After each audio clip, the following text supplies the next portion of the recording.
Right, today I'm going to show you how to do the wax resist technique.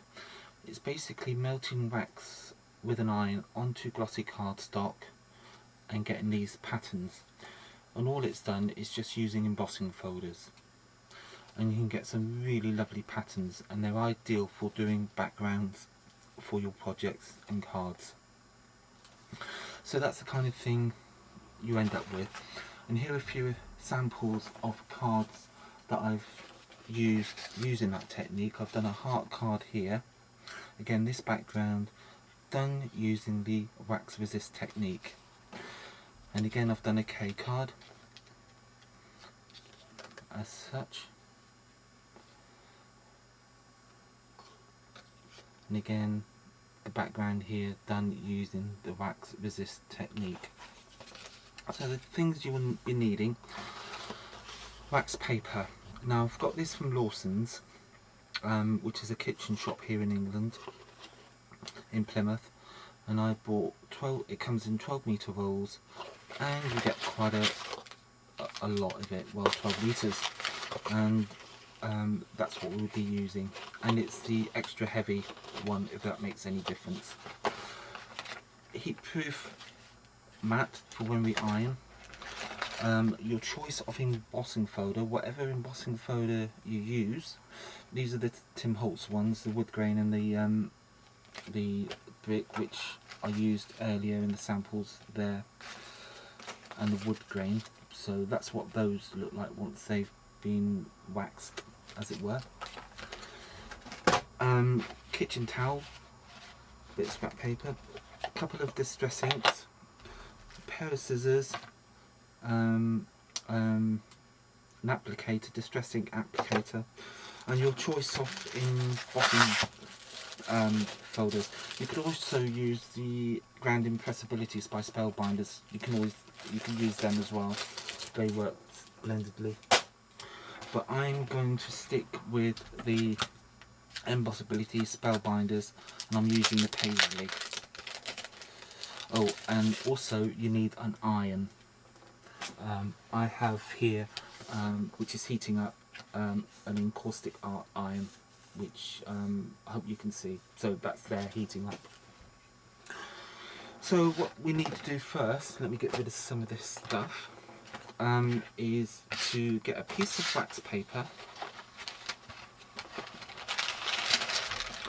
and just cut it roughly to the size of your embossing folder. Now the great thing it being coming on a roll is, if you have got a bigger folder, or like an A4 one, then you just cut it down to size, and that's the great thing about it coming on a roll.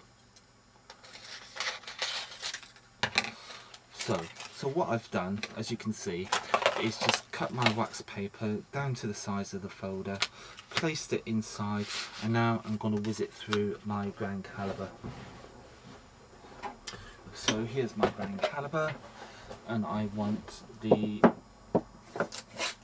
my base plate, and I want the raspberry plate, and put the thing in between, the embossing folder in between the two, and then just pass it through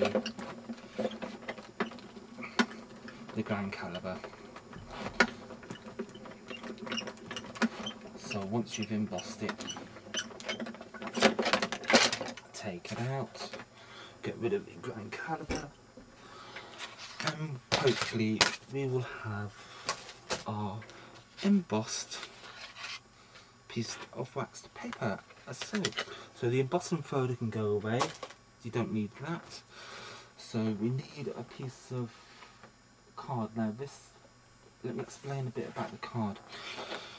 I use encaustic art card. I find it works the best. I'm just going to cut this down to A6 because we don't need a vast amount of it. So 2 A6 pieces will be absolutely fine. And what you need to do is just sandwich a piece on the top and on the bottom. Make sure that the you've got the whole design covering I mean, the wax paper is covering the entire area of your card like that. So we need our heat-proof mat and our encaustic iron.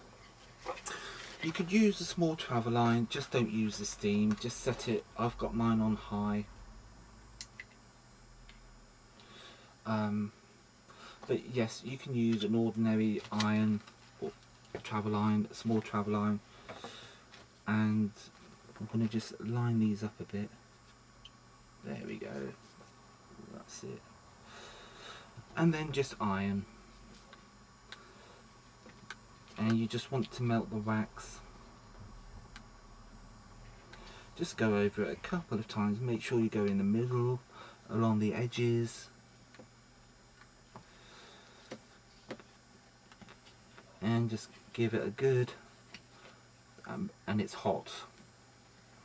So there you go, just go over it.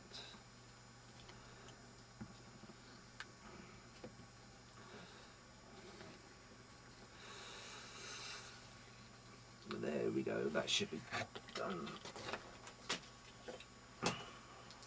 Get rid of the iron, switch it off, unplug it. Get rid of the mat. And what I'm quickly just going to do is get my glass mat, because as you can see it's a bit wobbly now. I'm just going to get that, because the glass mat is cold, it will push the cutting back into its normal shape. So we need that. So the next thing we're going to need is a selection of distress inks and some felt pads. I've got 2 of those. Always got those handy. Always need those. So, okay. So as it comes, you've got your first layer there, and then peel off that one. Get rid of the wax paper now, because you won't need that. And then get your splodge mat. The splodge mat you can get from Clarity Stamps is a very, very useful piece of kit, in my opinion. It just makes it so easy for spreading and applying the ink to various projects. So here we go. I'm going to use warm lipstick first, and then followed by barn door. So put that one over on there, and then you just dive in. Kitchen towel. Right, need a couple sheets of this. I used one folded to protect the fingers under my left hand, because we're using coated cardstock. It will stay wet for longer. It will eventually dry. I mean, it dries quite quickly, but it will stay a little bit wet. But it just protects your fingers, and you don't end up getting paw marks over your project. So, and also once we've covered it, we need to wipe it to reveal the pattern. So as you can see, my card is gradually changing colour. Just keep going around and round and round, applying ink as necessary and as where you need it. And again, it's down to personal choice of how much ink you want to actually go in with, you know, what you actually want. How much you actually want, how dark, what I'm trying to say is how dark you actually want it. So I'm just going to go in with that. Then I'm going to change over and give this you should be able to see. I'm going to quickly just go over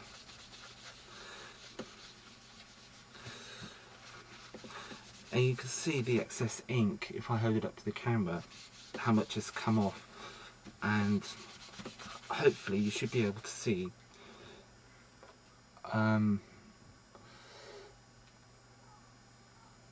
the pattern emerging. But if I just take it to the next stage, and you can see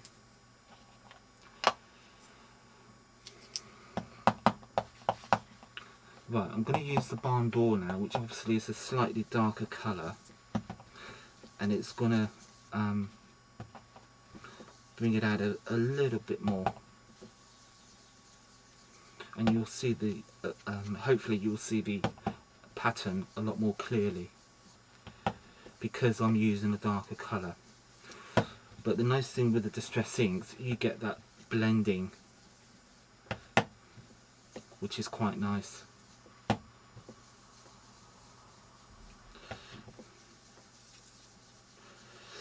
And also, if some of the pattern hasn't come out, that's all kind of the appeal of this particular technique.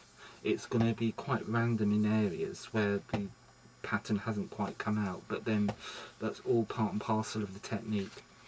And if I show this to you now, you've got a bit there which is not all that defined, it's not all that clear, but you know, that's fine, that's perfectly natural. As I say, it's all part of the appeal. And as you can see, this is only the first piece I've done. I've got the other one to do yet, and you will see a difference when I hold them up together. So I'm just going to go over again, remove the excess ink,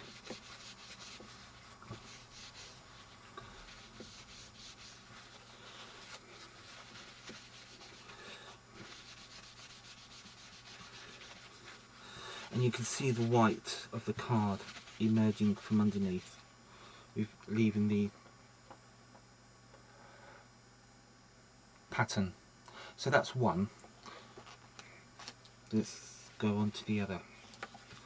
Then again, I'm gonna save time. I'll just go straight in with the barn door.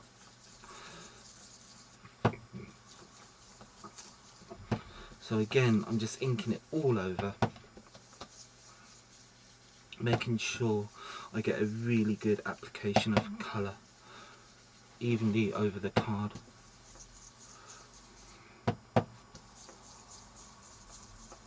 As I say, because it's on a coated cardstock, it will stay wet for a reasonable amount of time, not that long, but enough for me to do all of this and then wipe it and reveal the pattern.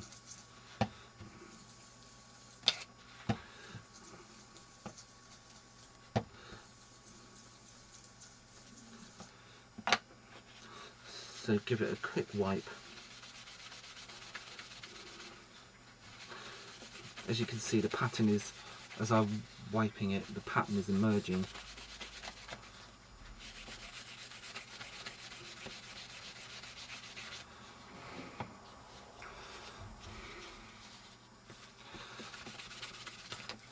So you can do this,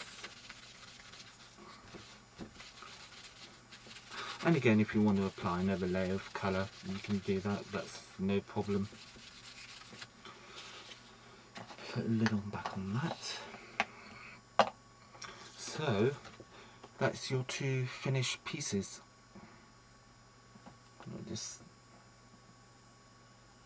So that's what we've done.